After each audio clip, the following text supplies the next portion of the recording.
이 시간 함께 예배를 드리는 우리 모든 성도님들 개인, 가정, 직장, 업 하나님의 최고의 축복이 있으시기를 주님의 이름으로 축원을 드립니다. 아멘. 주는 그리스도시요 살아계신 하나님의 아들이십니다. 아멘. 지난주에 태풍이 불었죠. 지금 또 태풍이 오고 있는데요. 태풍이 불었는데 혹시 피해가 없을까 해서 이 교회를 이래 사사시 살펴보니까 피해가 없어요. 감사하죠. 근데 문제는 보니까 밖에라. 바깥에 도로 있잖아요. 도로에 우리 교회 간판이 감사하게도 떨어져야 되는데 휙 돌아가가지고 떨어지지 않고 있어요. 이번에 지금 태풍이 오면은 떨어질 것 같아서 빨리 좀 이래 내려달라고 좀 부탁을 해놨습니다. 근데 그 위에 5층에 기스락이라는 그 간판이 있는데 이 간판이 휙 날아가가지고 아파트 있잖아요. 아파트에 그런데 세차를 세게 받아버렸어요. 그래갖고 지금 견적이 한 250만원 물려줘요. 똑같은 간판인데 하나는 획 돌아가 있고 하나는 떨어져 있습니다. 둘 다 안 떨어지면 좋겠나 싶었는데 참 하나님이 보호하셨지 않나 싶은데요. 여러분들이 지금 여기 앉아있다는 것은 하나님이 보호하셔서 여기 와 있습니다. 사건, 사고, 문제 엄청나게 많은데 그 모든 것 속에서 하나님 지켜주셨거든요. 여러분들이 감사하셔. 진짜 내가 하나님 감사하구나. 내가 지금 이 자리에 앉아있다는 자체만 해도 여러분들이 감사해야 돼요. 그러면은 앉아있는 걸로 만족하지 말고 하나님 내가 오늘 예배하러 왔으니까 예배를 통하여서 하나님 나에게 음성을 들려주십시오. 다윗은 내가 왕궁에 있는 것보다 여호와의 전에 문지기를 낫다라고 이야기했습니다. 하나님의 전에 있는 것이 왕궁에 있는 것보다도 내가 지금 성전에 있는 게 훨씬 낫다. 여러분 이 자리에 있는 것 훨씬 나은 것 잘 선택하셨으면 감사하고, 어떤 사람은 코로나 바이러스 때문에 여기 아예 오지를 못하고 있잖아요. 혹시나 우리는 마스크 잘 끼고 손 소독 잘하고 그리고 여러분들이 조금만 거리두기 하면 괜찮습니다. 조심하면 되거든요. 그래서 여러분들이 조심하고 늘 영육의 강건함을 얻어서 하나님의 최고의 응답과 축복을 누리는 우리 모두가 꼭 되어지기를 주님의 이름으로 부탁을 드립니다. 성경의 이야기는 이스라엘의 이야기죠. 근데 이걸 이스라엘 이야기로 보면 안 됩니다. 이스라엘 이야기로 보면 안 되고 오늘 나의 모습으로 조명을 해주셔야 돼요. 근데 이스라엘은 참 안타깝게도 조그마한 나라를 놔두고 굉장히 많은 나라들이 이 나라를 잡아먹으려고 애를 썼어요. 아예 애굽이라는 나라는 이스라엘을 노예로 만들어버렸잖아요. 아니 애굽이 이 지금 완전히 우상숭배하는 그런 나라인데 그 나라가 이스라엘을 싹 잡아가지고 노예로 만들어버렸다니까. 이스라엘 옆에 해안가에 아주 작은 나라입니다. 큰 나라도 아니에요. 이스라엘보다 거의 오히려 더 작으면 작았지. 근데 작은 나라가 많으냐? 자꾸 많아요. 전쟁을 벌입니다. 블레셋이 계속 전쟁을 벌려가지고 호시탐탐 이스라엘을 삼켜먹으려고 자꾸 애를 쓰는 거죠. 하나님의 자녀가 전쟁을 통해서 계속 어려움을 당하고 힘들게, 그거 조금 지나고 나니까 옆에 이 오른쪽에 있는 아람이라는 나라가 여기도 지금 계속 많으냐? 막 심심하고 침략이 오는 거죠. 이래가지고 전쟁 벌리고 어렵게 만들고 힘들게 만드는. 자, 그 다음에 나중에 보니까 요 위쪽에 있는 아수르라는 나라가 아예 이스라엘을 포로로 잡아가 버렸습니다. 포로로 잡아가 버렸다. 그 중에 대표적인 그 나라가 도시가 어디냐면은 사마리아. 사마리아에 있는 거기에 있는 남자들 다 잡아가 버렸고 거기에 또 이상한 사람들 집어넣어 버렸고 그렇게 하나님의 자녀들이 어려움을 당한 거죠. 그 다음에 이 이스라엘을 이제는 이 지금 바벨론 나라가 또 역시 포로로 여기 아수르 나라는 북쪽 이스라엘, 이 지금 바벨론 나라는 남쪽 유다. 이래가지고 계속 포로로 다 잡아가 버렸습니다. 그래 이스라엘 나라가 완전히 거의 막 전멸되다시피 해버렸습니다. 남북이 다. 자, 그런 상태에 있다가 이 사람들이 바벨론 나라에서 포로로 돌아와가지고 나라 세운다고 애를 썼고요. 그리고 성전도 지었습니다. 근데 조금 지나고 나니까 이번에는 이 로마라는 나라가 완전히 속국으로 만들어버렸네. 참, 왜 이렇게 어려움을 당했을까? 그럼 하나님의 자녀가 이거 보면서 어려움 당해란 말인가? 절대 아니죠. 그럼 이 이스라엘이 왜 이렇게 지금 6번이거든요. 로마 이후에는 나중에는 이스라엘이 전 세계로 흩어져 버립니다. 안타깝죠. 전 세계로 흩어져 버리는 그런 비참함을 겪습니다. 하나님의 자녀가 말입니다. 왜 이런 이유가 났을까요? 여러분들이 여기에 대한 답을 내리지 못하면은 나도 이렇게 된다. 내가 여기에 모르면은 나도 이렇게 당한다. 가장 키는 하나님이 이 땅을 살릴 예수님이 메시아 그리스도 이 어마어마한 비밀을 이 이스라엘에게 줬는데 요걸 지금 이스라엘이 싹 놓쳐버렸어요. 놓치고 요걸 아예 몰라버렸죠. 모르니까 계속 어려움을 당했습니다. 그리고 이 복음을 제대로 알고 요 나라에다가 전해야 되는데 안전하니까 전도하고 선교해야 되니까 이거 안 하니까 결국은 어려움을 당한 거 있죠. 오늘날 하나님의 자녀가 교회가 요 비밀을 놓치면은 반드시 문제 속에 어려움 속에 오게 되어 있습니다. 개인도 그렇고 교회도 그렇고. 그래서 우리 교회는 어려움이 아니라 분명히 하나님 일을 하실 건데 여기에다가 최고로 방향을 맞춰야 돼요. 근데 하나님이 요런 시대마다 하나님이 아주 이 비밀을 깨달은 소수의 사람들이 나왔어요. 그걸 우리는 뭐라 그러느냐? 남은 자라. 영어로는 렘넌트라고 합니다. 요 사람들이 세워져 가지고 세워질 때마다 복음이 증거되어졌고 하나님의 역사가 이들 나라에 증거되어졌습니다. 그래서 우리는 조금 부족하지만은 우리가 이거 방향 맞추자. 이거 모르면 어려움 당하고 이거 알면은 제대로 축복 누린다. 그래서 여러분들이 날마다 복음의 비밀을 깊이 누리기를 원하고 이 전도 선교는 안 하면 안 되는 하나님의 절대절명의 천명이고 후대 세우는 일에 우리가 늘 마음을 담으셔야 돼요.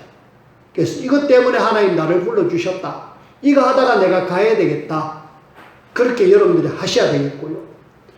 이걸 위해서 하나님께서는 이 어마어마한 비밀을 하나님께서는 이 성삼위 하나님이 우리의 배경이라잖아요. 성삼위 하나님께서 우리의 배경이 되어주시는데 성부 하나님께서는 이 어마어마한 비밀을 우리에게 미리 알려주셨어요. 그래서 에베소서 1장 3절 4절에 보니까 영세전에 창세전에 저와 여러분들을 구원하시기로 예정하셨다. 하나님의 예정이 나옵니다. 성부 하나님의 예정이 나오는데 또 우리가 알고 있는 예레미야서 1장 5절에 보니까 이 우리가 배에 나오기도 전에 태에서 짓기도 전에 하나님이 너를 성별했다. 여러 나라에 복음을 전할 선지자로 너를 구분했다. 라고 이야기하잖아요. 성부 하나님의 계획과 예정입니다. 그런 속에 우리를 불러주셨다니까. 그리고 우리는 성자 하나님께서 이 어마어마한 일을 이루기 위해서 성육신 하셨고 그리고 십자가에 죽으시고 그리고 부활하시고 성천하시고 어느 날 재림주로 오십니다. 요한복음 1장 1절에서 14절 말씀이 육신이 되어 이 땅에 내려오셨습니다. 그리스도로가 이 땅에 오셔가지고 우리의 문제를 완벽하게 해결해 주셨습니다. 나는 예수 그리스도 이분 때문에 복음의 비밀을 아는 것 때문에 하나님이 나를 최고로 인도하시고 역사하실 것이다. 그리고 저와 여러분들은 지금 성령 하나님이 역사하고 계십니다. 성령 하나님께서 분명하게 고린도전서 3장 16절에 내 안에 거하시고, 요한복음 14장 16절 17절 나를 인도하시고, 사도행전 1장 8절 성령으로 역사하신다. 성삼위 하나님의 역사로 우리가 이 비밀을 알았고, 또 이 어마어마한 축복의 대열에 우리가 섰습니다. 이걸 우리는 뭐라 그러느냐? 하나님의 은혜라고 하고 하나님의 사랑이라고 합니다. 자, 우리는 이 어마어마한 비밀을 알았고 하나님의 은혜와 사랑을 받은 우리는 좀 뭔가 변화되어져야 되는데 변화되지 않는 우리의 모습을 발견하고 있잖아. 그래서 오늘 우리가 복음편지 6번째를 통하여서 구원받은 나는 어떻게 변했는가 좀 나를 점검하십시오. 우리는 지금 구원받았잖아. 구원받은 나 지금 어떻게 변화됐는가? 여러분들이 우리의 변화의 모습을 좀 우리가 생각하고 좀 살펴봐야 되겠습니다. 여러분들이 지금 신앙생활 나름대로 좀 오래 하셨잖아요. 제가 지내온 지도 벌써 21년이 지나가고 있는데 21년 전부터 뵌 분도 계시고 또 그 뒤에 뵌 분도 계시는데 여러분들의 모습은 항상 이렇게 일정하게 참 이렇게 변함없이 잘 이렇게 쭉 이렇게 신앙생활 해온 것 저는 너무 감사해요. 또 늘 저를 위해서 기도하고 교회에서 이렇게 헌신해 주시는 거 너무 감사합니다. 근데 하나님은 꾸준하게 이렇게 일정하게 신앙생활 하는 것도 원하고 계시지만은 우리는 지금 뭐 해야 되느냐면은 날마다 우리의 영적 상태는 자꾸 이렇게 업그레이드 돼가지고 점점 좋아져야 돼요. 그래서 제가 여러분들에게 한번 질문해 보겠습니다. 내가 과연 신앙생활 처음 교회를 다닐 때하고 지금하고 과연 어떻는가? 좀 뭔가 영적으로 성숙해가지고 완전히 성숙한 그리스도인이 되어졌는가? 아니면은 뭐 옛날이나 지금이나 교회만 와가지고 예배드리고 그냥 가고 그런 수준인가? 그 만약에 우리가 수준이 영적으로 자꾸 이렇게 좋아지는 그런 것 같으면 아무 문제 없습니다. 근데 구원받아 놓고도 내가 변화가 없다. 그러면은 우리 영적 상태를 점검하셔가지고 나의 영적 그 상태를 자꾸 업그레이드 시키셔. 자꾸 성화되는 과정까지 가셔야 되는데 늘 그냥 옛날이나 지금이나 앞으로나 똑같으면 안 되잖아요. 하나님은 여러분들이 계속해서 독수리가 날개 치며 올라간 것 같은 그런 힘을 얻고 그래서 현장에서는 하나님의 살아계심을 나타내고 또 후대들 세우는 일에 정말 내가 하나님 앞에서 변화되어져 있는 그런 어떤 영적 상태 그렇게 여러분들이 되셔야 돼요. 자, 그러려면은 왜 내가 이전이나 지금이나 구원받은 내가 변화가 안 될까? 좀 변해야 되는데 왜 안 될까? 먼저 여러분들이 좀 이 생각을 해봐야 되겠습니다. 나의 구원관에 대한 구원관이라도 잘못된 구원관. 구원을 받았는데 내가 하나님 자녀인데 구원이 아닌 것 이걸 가지고 내가 구원받은 듯이 그렇게 생각하고 있지는 않을까? 거기에 대해서 여러분들이 한번 점검해 보셔야 돼요. 잘못된 구원관이 뭐냐? 제일 먼저 막 하나의 종교처럼 내가 그냥 종교만 가지면 안 되나? 뭐 기독교든 불교든 천주교든 뭐 이슬람교든 내가 뭐 하나만 제대로 믿으면 안 되겠느냐? 그렇죠? 근데 종교로는 절대로 구원을 받을 수가 없습니다. 여러분들이 선택은 기독교를 선택해갖고 복음 안에 있지만은 이것을 종교로 선택해가지고 내 뭐 교회가 괜찮아 보이니까 교회 가가지고 그냥 다니면 되겠지. 그걸로는 절대로 구원이 안 되어져요. 종교는요 절대로 구원받을 수 있는 것이 아니잖아요. 지난주에도 얘기했습니다만 종교는 사람이 만든 겁니다. 그래서 모든 종교에는 창시자가 있습니다. 사람이 만든 거고요. 절대로 복음이 아니죠. 그리고 선을 행하려는 좋은 목적이 있습니다. 그리고 공을 쌓고 덕을 쌓는 것 정말 좋아요. 하지만은 절대로는 종교로 구원받을 수 없다. 종교가 아닌 진짜 예수님이 그리스도 이 복음만이 우리를 구원할 수 있는 유일한 길이다. 그래서 여러분들이 나는 종교가 아니고 복음을 선택한 하나님의 자녀고 내가 복음 때문에 구원받은 사람이다. 이렇게 여러분들이 생각하셔야 돼요. 그 다음에 또 많은 사람들이 뭘 이야기하고 있느냐? 내만 잘하면 되지 뭐. 특히 내 신념이 강해가지고, 나는 누가 뭐라도 나는 괜찮다. 나는 확실하다. 이런 어떤 확신에 찬 이것으로 사람들은 굉장히 많이, 특히 조금 되어 있는 사람들, 뭐 성공했든지, 그 다음에 나름대로 뭐 좀 위치에 있는 사람들, 이런 사람들은 사실은 복음도 별로 신경 안 쓰죠.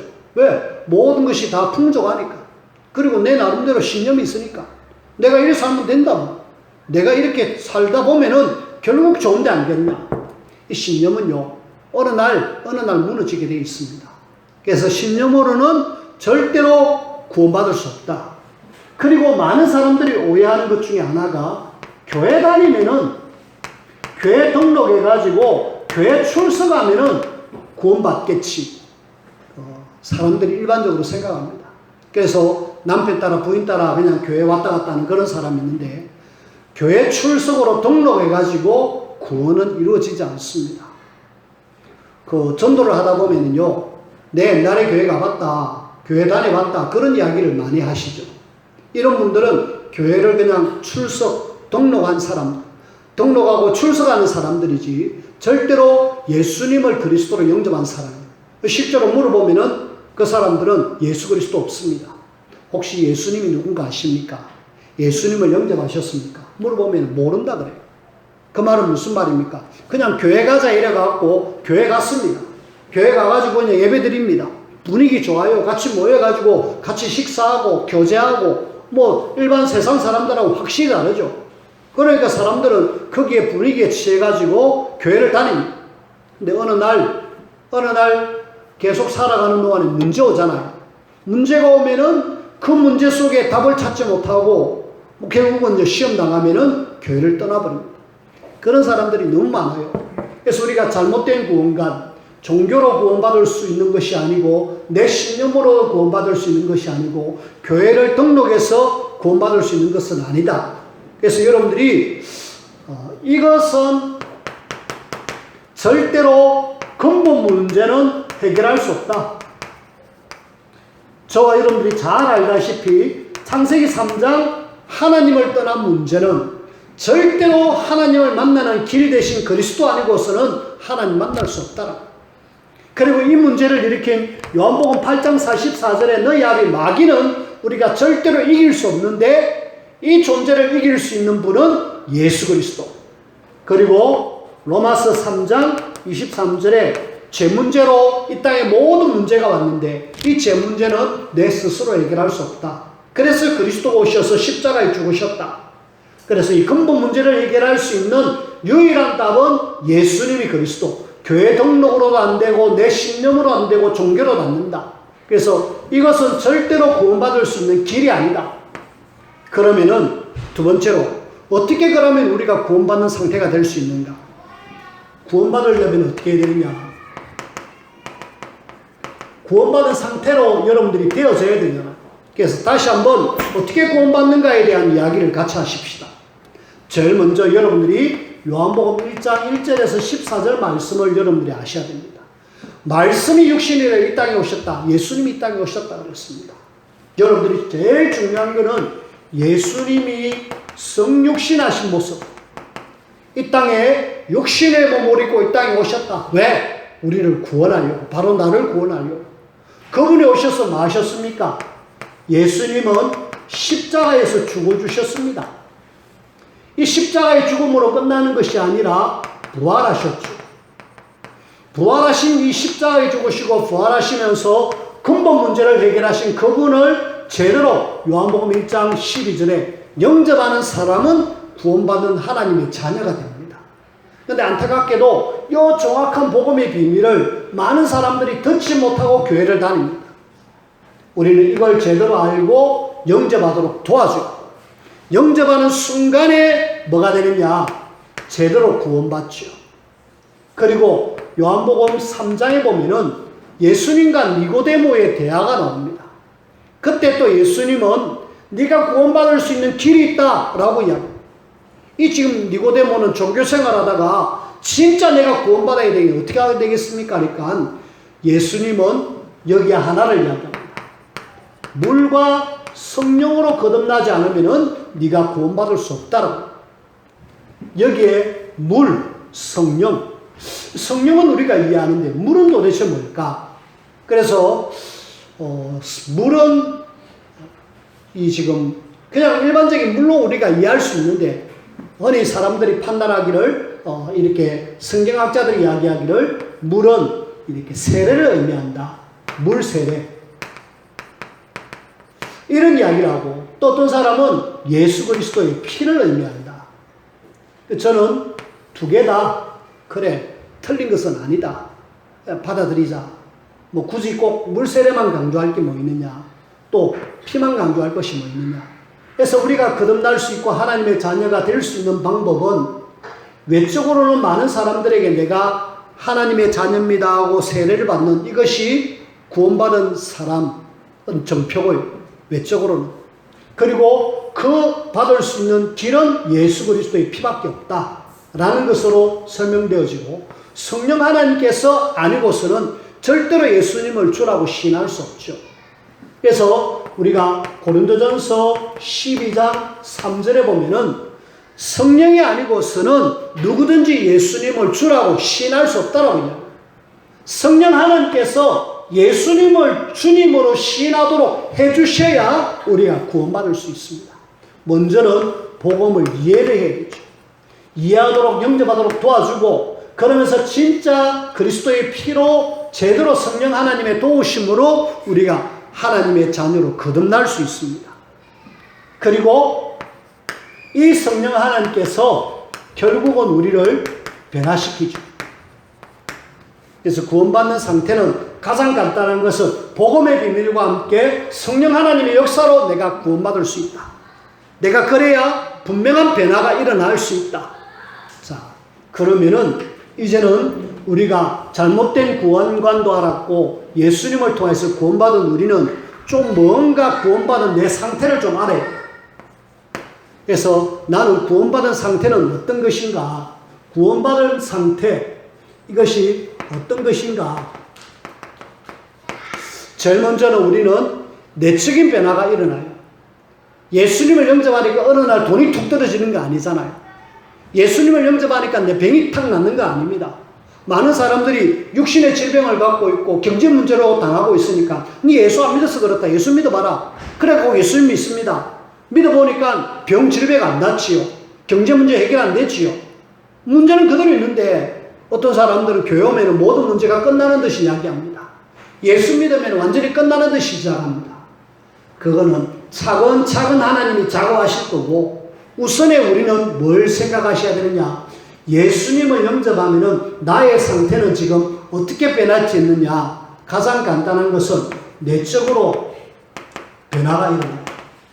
저와 여러분들은 성령 하나님께서 내 안에 주인으로 거하십니다. 성령 하나님이 내 안으로 주인이 거하신다는 말은 우리는 분명히 하나님의 자녀로서 승리할 수밖에 없고 죄에서 해방받을 수밖에 없고 하나님 만나는 놀라운 길을 찾은 사람들이에요.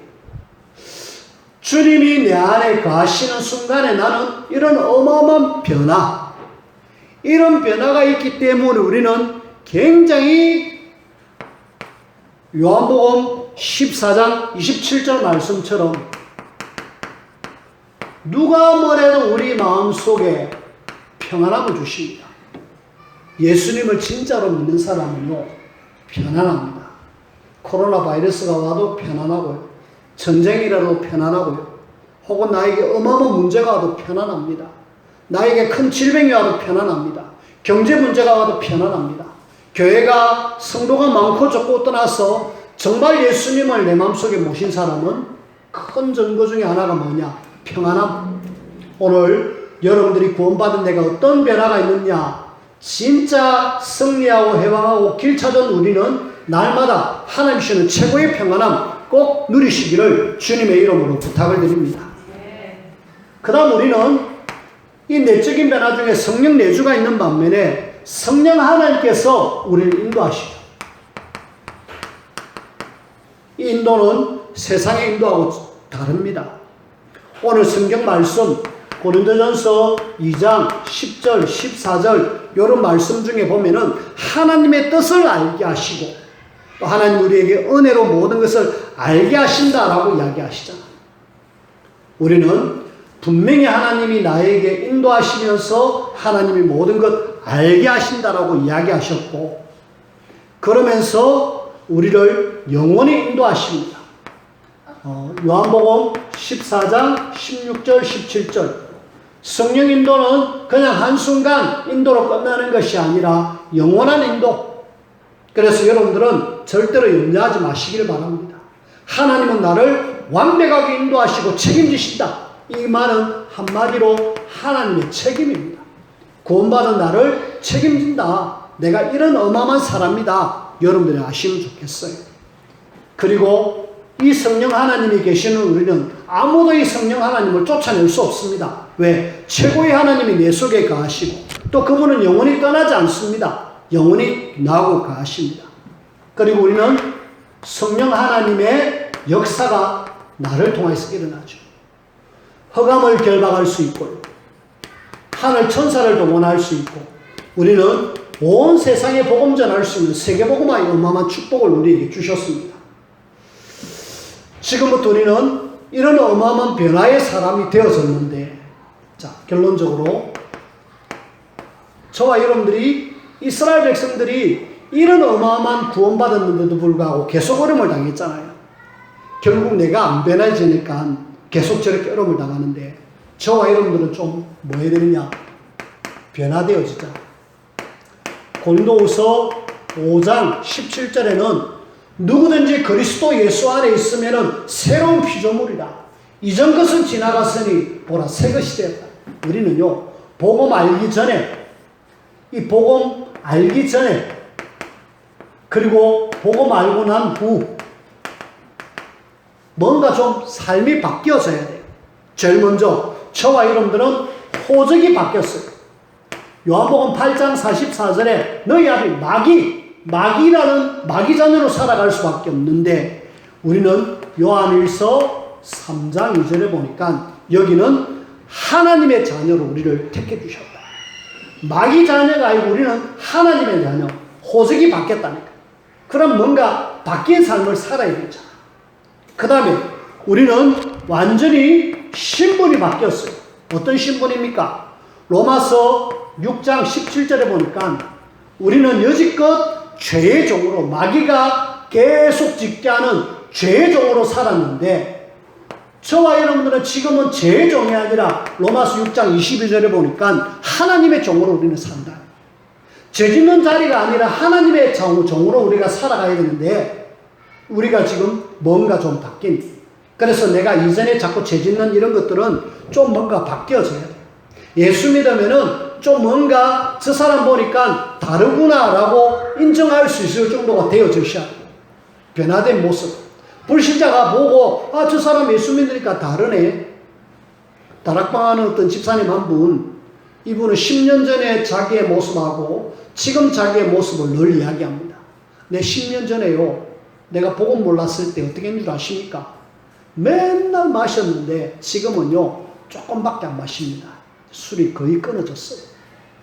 옛날에는 교회가 뭡니까? 맨날 교회 가는 나 안에 맨날 뭐라고 그러면서 교회를 굉장히 싫어했는데 이제는 주일 되면 먼저 교회 가자고 이야기하는.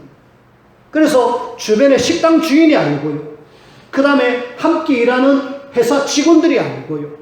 그러면서 서서히 전도의 문들을 열어나가는 모습을 보게 됩니다. 변하죠. 우리가 뭔가 하나님의 자녀로서 변화가 있어야 됩니다. 꾸준하게 일심전심 지속해서 꾸준하게 가는 것도 필요하겠지만은 내가 정말 구원받은 하나님의 자녀가 맞다라면은 뭔가 삶의 변화가 있는 분명히 하나님은 그렇게 성령으로 인도하실 겁니다. 우리의 호적, 신분이 바뀌어졌습니다. 그리고 우리의 영, 육, 우리의 삶의 상태도 바뀌어졌어요. 이전에는 에베소서 2장 1절에 보니까 우리는 죄와 허물로 죽은 상태입니다. 근데 에베소서 2장 5절에는 그리스도와 함께 살리셨다. 우리는 살아난 사람. 죽은 사람이 아니라 나는 살아난 사람이다. 그리고 살아난 사람으로서 여러분들이 뭔가 활동을 하셔야 돼요. 그리고 이전에 우리의 인도는 누구의 인도를 받았느냐? 이 지금 에베소서 2장 2절에 보니까 공중권세 잡은 자의 인도를 받았는데, 이제 우리는 갈라디아서 5장 18절에 보니까 성령의 인도를 받는 그런 사람으로 우리는 삽니다. 그래서 이런 삶을 사는 사람은 결국은 그 뒤는 멸망이 따라오지만은 우리는, 복음하는 우리는 로마서 8장 28절에 보니까 모든 것 합력하여 선을 이룬다. 우리는 하나님 앞에 선을 이룰 수밖에 없는 그런 사람. 8장 31절에서 39절에 하나님이 모든 것 책임지고 인도하신다. 그렇다면은 나는 지금 이런 삶을 살 수 있도록 인도를 받아야죠. 이런 삶을 살기 위해서 은혜 받고 힘을 얻어야 되죠.